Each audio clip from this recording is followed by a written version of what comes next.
Shalom, selamat malam Bapak Ibu Saudara yang dikasihi dalam Tuhan.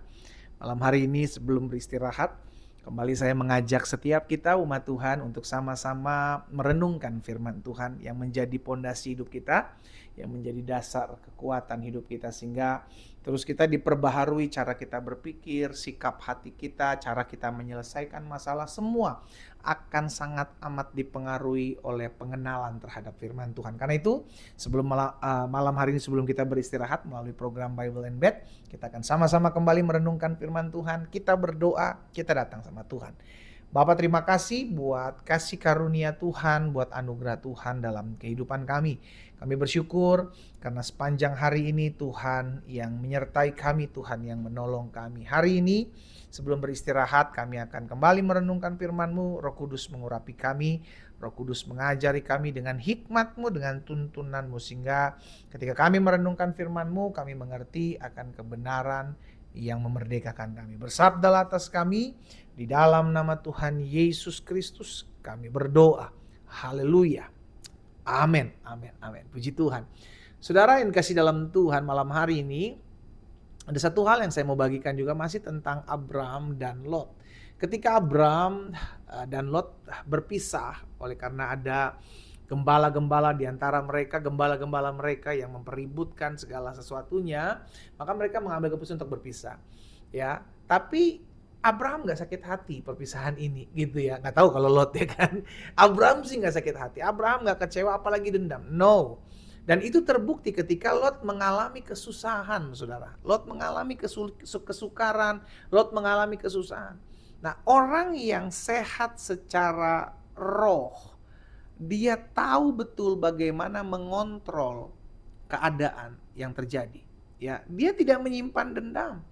Dia tidak menyimpan sakit hati, dia tidak menyimpan kecewa. Sehingga itu terbukti ketika si Lot perlu ditolong, ponakan ini perlu tolong, dia tetap tolong. Ya, ayat Kejadian 14 ayat 14. Ketika Abram mendengar bahwa anak saudaranya tertawan, maka dikerahkannya lah orang-orang yang terlatih, yakni mereka yang lahir di rumahnya, 318 orang banyaknya, lalu mengejar musuh sampai ke Dan. Tetap Abraham tolong.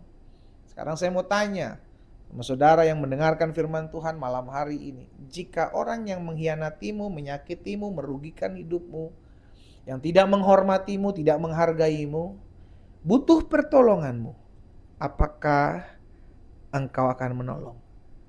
Apakah jawabmu? Iya kan? Apakah jawabmu? Saudara, kembali lagi kepada kita. Kalau hati kita beres, kita akan tetap tolong kok. Kenapa? Karena kita tahu sudah dikasih dalam Tuhan, yang orang yang kita tolong, siapapun, itu adalah perintah Tuhan. Tidak peduli siapapun dia, tidak peduli apapun latar belakang dia, tidak peduli agama dia, tidak peduli suku dia. Kalau dia butuh pertolongan dan engkau bisa tolong, maka engkau harus tolong. Makanya kan Alkitab katakan saling bertolong-tolonganlah, engkau menanggung bebanmu. Karena dengan demikian kau memenuhi hukum Kristus. Jadi bukan soal siapa yang ditolong, jangan siapa itu, ini sih oh dia mah udah biar aja, aduh jahat sekali mulutnya, udah jangan, gak usah lah, aduh kalau kita tolong udah tuman dia nanti nggak berterima kasih, justru malah kita dijahatin, udah nggak usah, diemin. Saudara, kita terpanggil untuk menjadi berkat. Sama-sama bilang sama saya terpanggil untuk menjadi berkat. Amin. Kita terpanggil untuk menjadi berkat.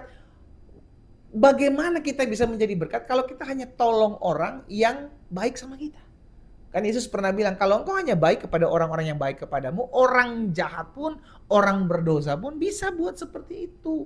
Oh, berarti ada orang-orang yang memang hanya melakukan apa yang baik, menolong orang, membantu orang, hanya kepada orang-orang yang baik.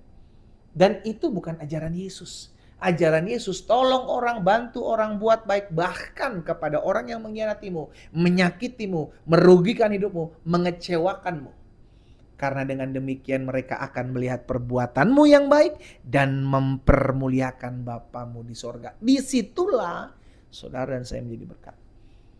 Saudara dan saya menjadi terang. Saudara dan saya menjadi garam. Pada saat kita bantu orang, kita tolong orang, kita support orang dan orang itu pernah mengkhianati kita, menyakiti kita, merugikan kita, mengecewakan kita. Siapapun dia.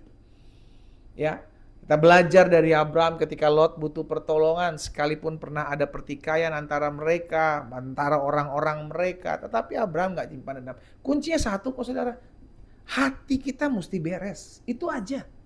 Sama-sama bilang sama saya, hati saya harus beres. Ya, hati kita tuh harus beres. Hati kita tuh bukan hati yang gampang terluka, bukan hati yang selembut sutra dibelah 12. Wih, lembut banget itu. Bukan.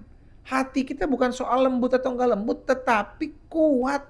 Ketika engkau dikhianati, hatimu tetap kuat. Ketika engkau dirugikan, hatimu tetap kuat. Ketika engkau dikecewakan, hatimu tetap kuat. Ini bicara tentang hati yang kuat. Hati yang kuat hanya didapati ketika dia menyadari bahwa ada satu pribadi yang ambil alih seluruh kehidupanku dalam segala apapun yang terjadi. Dan itu janji Tuhan. Manusia boleh mereka-rekakan yang jahat padamu. Alkitab katakan, tapi Tuhan pakai semua itu untuk mendatangkan kebaikan. Allah turut bekerja dalam segala sesuatu untuk mendatangkan kebaikan bagi mereka yang mengasihinya. Jadi saudara yang dikasih dalam Tuhan, kita mesti ingat hal ini.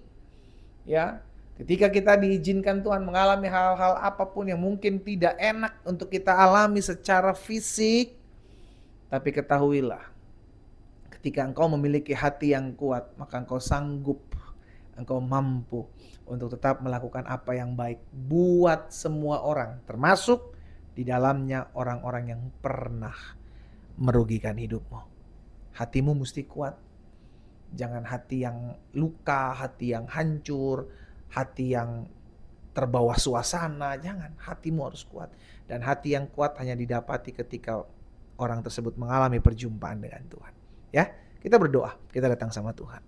Bapa, dalam nama Tuhan Yesus kami bersyukur karena firman yang hari ini, malam ini kami dengar mengingatkan kepada kami, apapun bisa terjadi menimpa hidup kami. Bahkan mungkin ada orang-orang yang tidak suka dengan kami, orang-orang yang mungkin di belakang kami berniat jahat bagi kami. Tapi kami percaya kami terpanggil untuk melakukan apa yang baik buat semua orang. Termasuk dalamnya adalah orang-orang yang mungkin pernah merugikan hidup kami. Bapak, hamba berdoa, biar hari ini, malam ini, sebelum kami beristirahat, ketika firman kami dengar, firman itu termaterai dari hati kami. Dan hamba berdoa dalam nama Yesus, kami memiliki hati yang kuat, hati yang tangguh, hati yang tidak menyimpan benci, tidak menyimpan dendam, tidak menyimpan iri hati, hati yang tidak gampang tergoyahkan. Namun hari ini kami diingatkan untuk memiliki hati yang kuat. Berkat-Mu ada atas setiap kami Allah. Yang sakit Tuhan jamah dan sembuhkan, Tuhan pulihkan. Di dalam nama Tuhan Yesus Kristus kami berdoa. Haleluya. Amin. Selamat malam saudaraku, selamat beristirahat dan Tuhan memberkati.